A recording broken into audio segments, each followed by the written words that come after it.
Dear students, this is third lecture on mechanical properties of fluids. In this lecture, our points of discussion are to find the pressure P at a depth h below the liquid surface.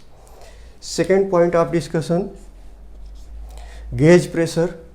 Third point of discussion, to find the atmospheric pressure at a distance d above the liquid surface. And fourth point of discussion is hydrostatic paradox. And the fifth point of discussion is Pascal's law. To find the pressure at P at a depth h below the liquid surface.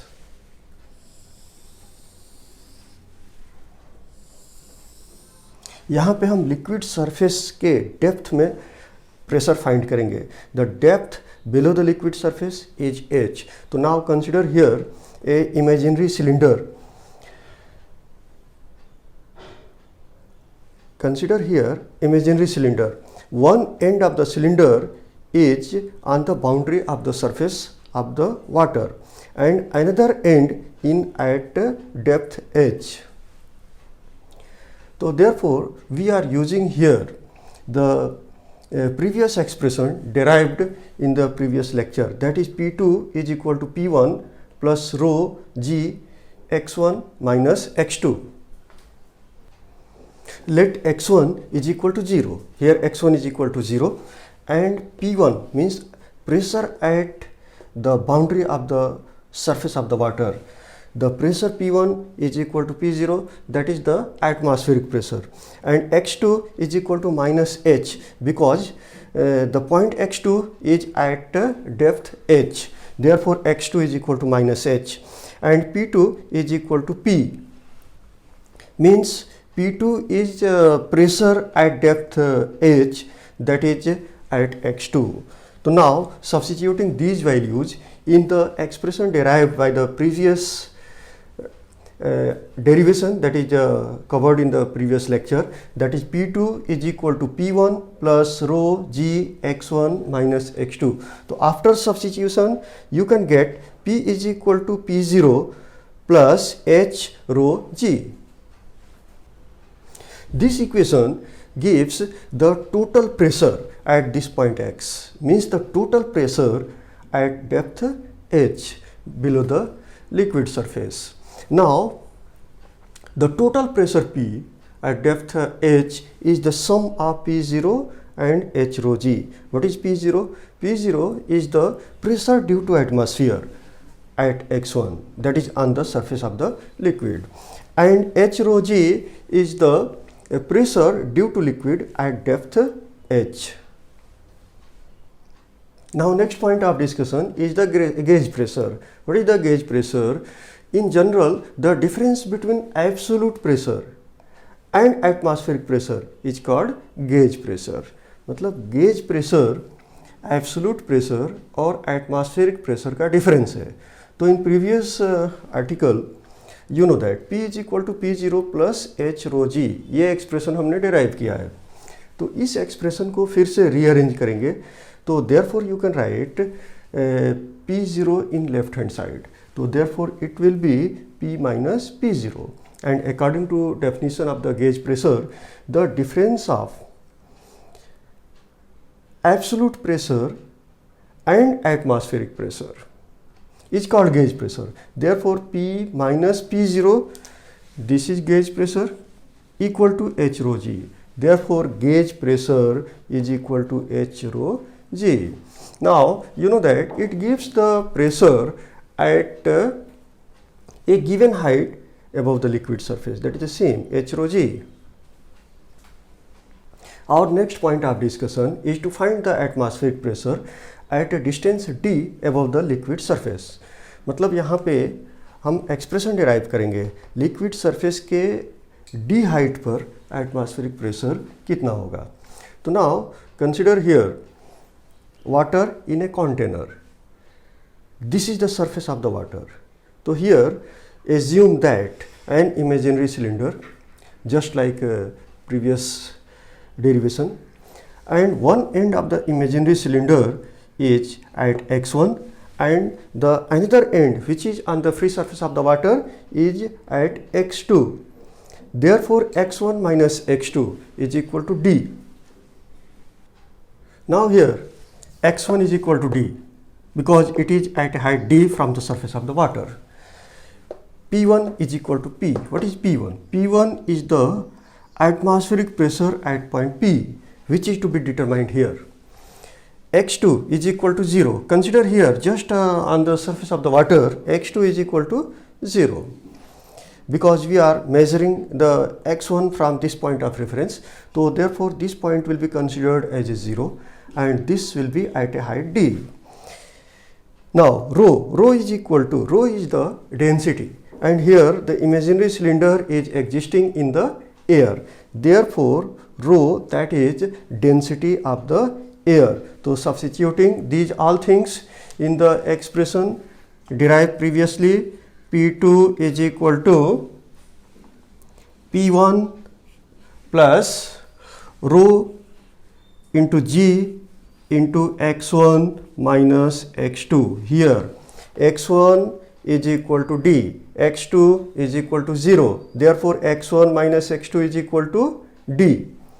P2 is equal to P0. So write here P0 equal to P1 and P1 is equal to P. P1 is equal to P. It is to be determined plus rho into G. Rho is the density of the air. Therefore rho air into G into x1 minus x2, that is d. Therefore systematically you can write P, because P is to be determined, that is the pressure at x1, that is pressure at height d. Therefore P is equal to P0 minus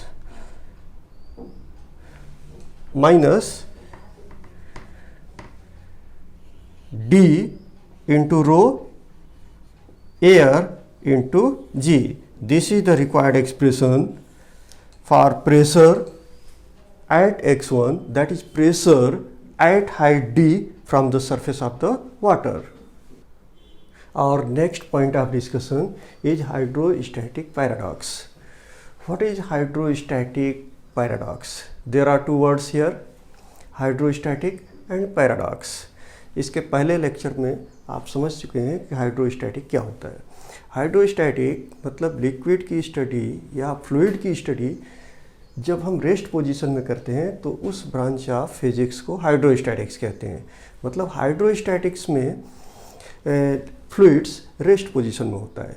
and paradox, the paradox means suppose that there are two things which possibilities those are not right, means those are opposite to each other and it is not possible, but found it is possible and it is true. दो ऐसी चीज़ें जो opposite दिखती हैं लेकिन opposite होती नहीं है, तो इस सिचुएशन को पैराडॉक्स कहते हैं. यहाँ भी ठीक वैसा ही सिचुएशन है.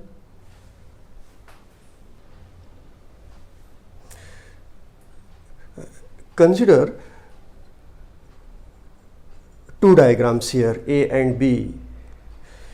This is there are three vessels which are internally connected. Vessel A, vessel B, vessel C and vessel D. Put the liquid in any one of the vessel, either in vessel A, vessel B, vessel C or vessel D. किसी भी vessel में fluid मतलब liquid को डालेंगे. ये सभी के सभी वेसल्स इंटरनली कनेक्टेड हैं. तो आप ऑब्जर्व करेंगे कि अगर हम वेसल ए में लिक्विड डालते हैं तो भी लिक्विड का लेवल ये चारों वेसल में इक्वल रहेगा. While you can discuss here more liquid is in vessel C. Therefore weight of this liquid is acting vertically downward. So therefore it may be say that the liquid moves from vessel C into the vessel A because here the volume is less. But it is observed that it is not observed like the liquid moves from vessel C to vessel B. मतलब कि यहाँ पे liquid की quantity ज़्यादा है, तो जो downward force होगा यहाँ पे ज़्यादा होगा और लिक्विड वेसल सी से वेसल बी में आनी चाहिए और वेसल बी में लिक्विड का लेवल ज़्यादा होना चाहिए, जबकि ऐसा नहीं होता है। सभी वेसल्स में लिक्विड का लेवल इक्वल होता है, इसलिए हम इसको कहेंगे hydrostatic paradox. Now consider in diagram B. In this diagram there is one vessel. Now the force acting on this surface is perpendicular and force acting here also perpendicular. So therefore this force will be resolved into two components, a vertical component and a horizontal component. Vertical component and horizontal component. The vertical component balances the weight of the liquid, but here in B the weight is not balanced by the vertical component because here there is no vertical component. Here is the vertical component and here there is no vertical component. So therefore this weight is not balanced by the vertical force. So therefore it is no longer a paradox. Now next point of discussion is Pascal's law. This is a very important law in the physics. What is the Pascal's law? According to this law, the pressure applied at any point of an enclosed fluid at rest is transmitted equally and undiminished to every point of the fluid and also on the wall of the container, provided the effect of gravity is neglected. Now suppose that this is a vessel, pressure applied on this vessel, अगर यहाँ से हम pressure apply करते हैं तो इस container के मतलब इस वेसल के वॉल के ऊपर, और अगर यहाँ पे कोई दूसरा भी वेसल है कनेक्टेड, तो हर जगह जो प्रेशर होगा वो ट्रांसमिट होगा। यह जो प्रेशर हम अप्लाई करेंगे यह प्रेशर इसके सरफेस पे भी ट्रांसमिट होगा और अगर कनेक्टेड वेसल है वहाँ भी ट्रांसमिट होगा। तो according to this law the pressure applied at any point of an enclosed fluid at rest is transmitted equally and undiminished to every point of the fluid and also on the wall of the container, provided the effect of gravity neglected, and this is known as Pascal's law. Now experimental proof of the Pascal's principle. यहाँ पे हम Pascal's law, जिसको pascal principal भी कहते हैं, उसको experimentally proof करेंगे। और पास्कल्स लॉ क्या है? दिस इज ए वेसल, इस वेसल के ऊपर now this vessel having 4 arms A, B, C and D। इस वेसल के 4 आर्म्स हैं। अगर हम एक आर्म पे फोर्स एक्सर्ट करते हैं, F फोर्स अप्लाई करते हैं, तो जो प्रेशर यहाँ एक्सर्ट होगा that pressure will be transmitted equally at all the arms। मतलब जितना प्रेशर आर्म A पे एक्सर्ट होगा उतना ही प्रेशर आर्म B पर एक्सर्ट होगा, उतना ही प्रेशर आर्म C पे एक्सर्ट होगा और उतना ही प्रेशर आर्म D पे एक्सर्ट होगा। तो now here the pressure at the force F is applied to apply the pressure. Arm A के ऊपर F फोर्स अप्लाई किया, तो therefore pressure will be transmitted equally on all the arms of the vessel. तो therefore to maintain the equilibrium position the force must be applied on these different arms. मतलब कि arm A के ऊपर force apply कर रहे हैं, यहाँ पे प्रेशर एक्सर्ट होगा, यह प्रेशर ट्रांसमिट होगा आर्म बी के ऊपर, आर्म सी के ऊपर और आर्म डी के ऊपर। इवन इस वॉल के ऊपर भी प्रेशर एक्सर्ट होगा, जिसकी वजह से इस पिस्टन को, इस लिक्विड को अगर इक्विलिब्रियम के स्टेट में रखना चाहते हैं तो यहाँ फोर्स अप्लाई करना होगा, यहाँ फोर्स अप्लाई करना होगा, यहाँ फोर्स अप्लाई करना होगा, फिर लिक्विड को इक्विलिब्रियम स्टेट में लाएंगे। Now consider a vessel, it has 4 arms A, B, C and D. In this vessel there is a incompressible fluid and the pistons are fitted in these arms. Airtight piston, frictionless piston and watertight piston.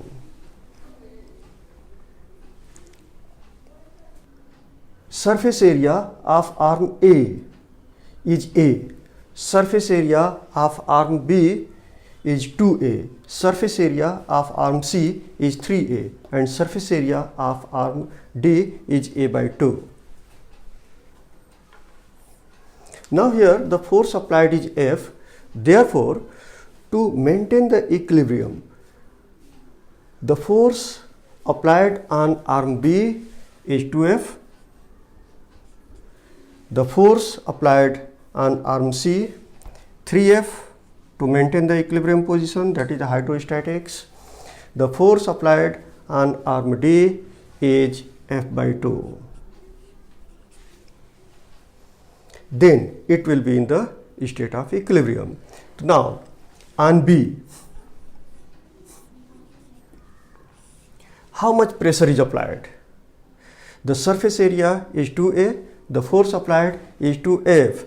So therefore pressure at B is PB and PB is equal to surface area force upon surface area, because the definition of pressure is force per unit surface area is called pressure. So therefore pressure at B is PB and the force acting here is 2F and the surface area is 2A. So therefore this is equal to 2F upon 2A. This is equal to F upon A. Now on C, the pressure and on C is PC, and according to definition of pressure, force per unit area is called pressure and force applied here is 3F. Therefore 3F upon surface area, that is 3A. This is equal to F upon A. Now let us find the pressure at point D, that is on D. How much pressure is exerting here to maintain the state of equilibrium? That is PD, and PD is equal to applied force upon area. Applied force is F by 2 and surface area is A by 2. Again you will get this is equal to F upon A. Therefore it is clear that here we are applying the force F and pressure exerted here at A. Pressure exerted will be force upon area, that is PA. PA is equal to force upon area, that is F upon A. तो हमने यहाँ पे जो pressure exert किया F by A pressure exert किया और यह pressure equally transmit होगा ऑल द वेसल्स के ऊपर, even wall of the container के ऊपर भी। तो जो प्रेशर एक्सर्ट होता है वेसल B के ऊपर, that pressure is equal to 2F upon A, that is F upon A. Means same pressure is exerted just like vessel A. And on vessel C, the pressure will be 3F upon 3A, that is F upon A. On vessel D, pressure PD is equal to again F upon A. Means the pressure at B, that is PB, is equal to pressure at C, that is PC, is equal to pressure at D, that is PD, and this is equal to P. Hence, this is the experimental verification of Pascal's principle. This indicates that the pressure applied on piston A is transmitted equally on all other pistons, all other vessels B, C, D equally, and to all parts of the fluid and wall of the vessel.